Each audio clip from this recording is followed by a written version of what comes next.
I'm going to show you how to make coil pottery, and I have a couple of examples here. I do need some slip, which is just watered down clay, and you'll need a fork, some various other clay tools that might come in handy. So I'm going to put these aside, but I wanted to show you, this is like your basic coil where you just kind of wrap the coils around and it just keeps going around and around and building up. And so that's your kind of basic design. Of course, you can make any shape you want. But I want to also show you some decorative things that you can do. I love the spiral, and I call this the fence post. So that's something you can do there. Here's some other spirals and fence posts. Here I've kind of just added this top to it. And another one that I don't have an example of here is like making an open fence where water would go through. Now for this to actually be waterproof, you do need to fire it 2 times. Once for the bisfire and once with the glaze, a color that will make it waterproof. So I start off with, I just start off with enough clay that I want for the bottom. And so I start with wedging the clay using the palm of my hand to get any air pockets out. And then it's actually kind of flat already. I can use my hand to just press it. I could even use a rolling pin, or I can even just hit it on the table, and you're going to want canvas. And if I go at an angle, it'll stretch out. So like right now it looks like a circle, but if I grab it from one end and I keep stretching it, it's starting to look like an oval. If I don't want that, I grab it from this end and go the other direction. Now I do want the bottom to be pretty thick, probably about as thick as maybe not quite as thick as my finger, but if it's too thin, it's going to break easily. So thicker is better for the bottom. Then you can cut this piece into whatever shape you want it. I'm just going to leave it like this. So I'm going to set that aside because now I'm going to start making my coils. So I'm going to take a piece of clay and get rid of the dry stuff. And I'm just squeezing it between my hands to get it started for the coil. You could do that. And then I just roll it out. And I roll, if I want to do a longer roll, I'll start rolling it from one side and kind of make my way going across to the other side. And I just keep going back and forth. And that's how you make it really even. Of course, it doesn't have to be even. And you can make it as thick or as thin as you want. If you want a taller piece, you might want to go with some thicker coils. If you want it to be more decorative, you might want to go with thinner pieces. Okay, so there's a basic coil. Then, to be able to attach this, I need to use my clay glue, which is called slip. All it is just this regular clay with water. And I slip and score at the same time. So scoring is when you create texture. So this is where I'm going to put my coil. So whenever you attach a new piece, you do need to create texture. And I'm going to do that on my coil here as well. And crisscrossing it is even better. But I like to score and slip at the same time because it does save me on time. So I get a little bit of slip. I don't want too much, but I want to have enough. It's like baby bear's porridge. Just a little bit, but not too much. There. And I'm actually only applying it to one side. I'm not applying to both surfaces. So then what I do is I'll hold my coil in one hand and my other hand's going to pinch it down. So I'm going to take the end of this and I'm going to just squeeze it down.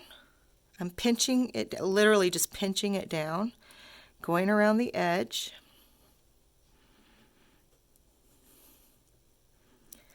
And then when I get to my starting point, I can cut it there, or if I want it to spiral along, then I do need to apply some more score and slip there. And I'm pinching that down as well. Part of what I like about this project is creating the neat coil textures. So it looks a little bit messy right now. Yep. So then what I do at this time is I'll just take my best tool, my finger, and maybe even a little bit of slip or water on my finger, and I just smooth it out. Just the very, very bottom. Because if anything's sticking out, it will get sharp once I fire it, and I don't want to cut myself. It's sharp enough to cut. So I'm just smoothing out that connection there.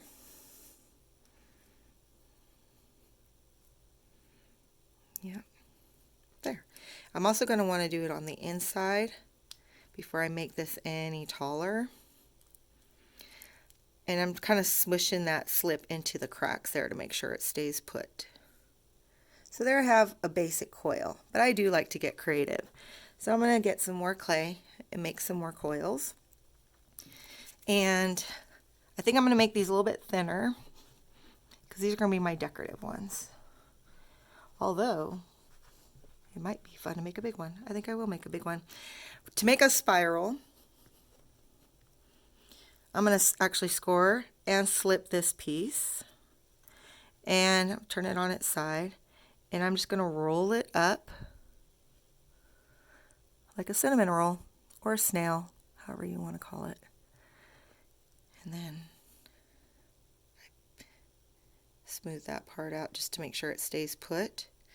Now it's a little bit messy, so this is where I'll come in with a pencil because I like seeing those lines, so I might carve it back out again. But I do want it to be smoothed out because I don't want those sharp edges. And if you wanted to put decorations in it, I guess you could. I like carving clay, so I don't know, maybe I do something like that. The back, it doesn't matter as much because typically you don't see that as much, so I'm just going to leave it. There. Then I can attach it. So again, I'll need to score and slip the two surfaces that I want it to connect. So I'm going to add it to that section right there. And then I just smooth that out. Smooth it out on the inside. So that's the beginning of my decorated coil pottery. To make the fence post, I find it easier to score and slip the piece first, and then I cut it to the lines that I want, and then I just stick them together. I'm using the comb for that one. It works. And then put a little bit of texture there. There. And if I want it to be even, I just cut it. So I'm going to score and slip this. Score and slip where I want it to go on my pottery.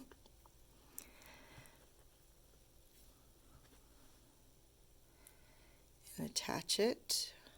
Smooth it out. Again, if I want to see those lines a little bit better, carve it out.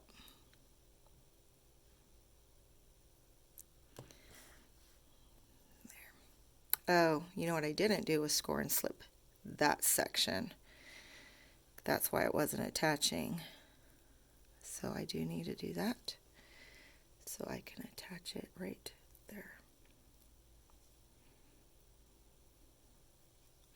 It's getting a little bit floppy because of the way I'm handling it.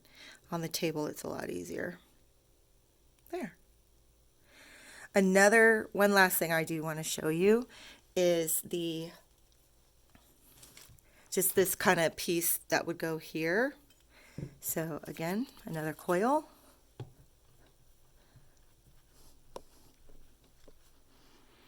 And I would score and slip that. Score and slip whatever it is that you're attaching it to. And let's see if I can hold this.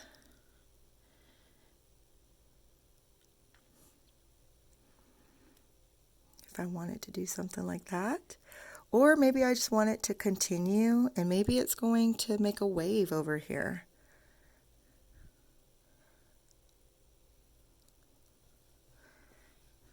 So I didn't score and slip this section.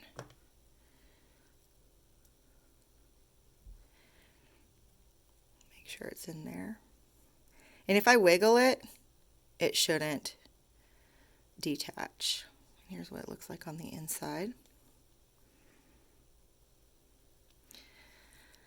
So there you go. Now, of course, if you want to be able to hold water in this, you might want to close up those sections. You could put pieces of clay in there. Some people have done some really neat things where you just take a piece of clay, and I love this piece. And you can just make a stamp on it, and maybe that's what you attach, you know, on there. Some people make a little bee or a bug of some sort. Give it some little eyes. And then I'll need, oops, it's falling apart. Stick it back on. Smooth it out. And then I can make some little wings. Pinching those out. A little stinger. I have a friend who would love that. It looks more like a mouse, but oh well. I'm going to get some slip. Maybe put this one right here. So then I would just go through and smooth out any rough edges, attach anything that might be falling apart, smooth anything out that needs to be smooth, carve anything that I need to carve back out again. Maybe it's a cat. I don't even know what it is anymore. There you go. Have fun.